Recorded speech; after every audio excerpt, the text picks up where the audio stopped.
আজ বাসি বিয়ে, আর বরকনেকে স্নান করানোর জন্য আমরা নদীর ঘাটে গিয়েছিলাম সেখান থেকে জল আনতে। তো সেখান থেকে যার যার মতো কলসিতে জল নিয়ে যাচ্ছি কনের বাসায়, কারণ বরকনেকে এই জল দিয়ে স্নান করানো হবে। এই তো সবাই মিলে মাটির রাস্তায় হেঁটে হেঁটে বাসায় যাচ্ছি।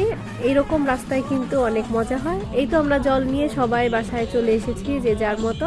এখন বরকনেকে সেই জল দিয়ে স্নান করানো হবে।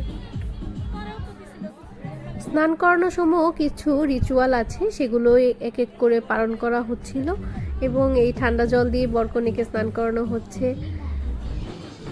এভাবে হিন্দু বিয়েতে বরকনেকে একসঙ্গে স্নান করিয়ে বিয়ের পিঁড়িতে বসানো হয়।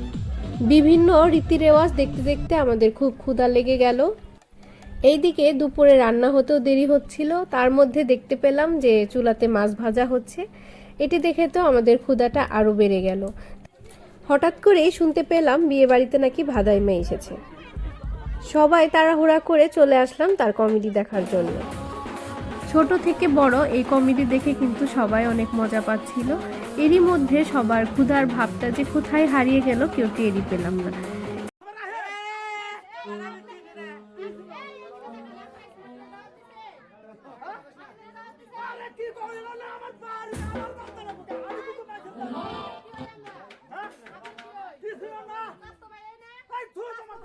এরই মধ্যে আমরা শুনতে পেলাম যে আমাদের খাবারের ডাক পড়ে গেছে। তো আমরা সেখানে খাবারের জন্য চলে গেলাম এবং খাবার খেতে খেতে এদিকে বাসি বিয়ে শুরু হয়ে গেছিল। আমরা খাবার শেষ করে বাসি বিয়েতে যোগ দিলাম এবং এভাবেই এই 7 পাকে ঘোরা এবং সিঁদুর দানের মধ্য দিয়ে আজকের বিয়ে সমাপ্তি ঘটল।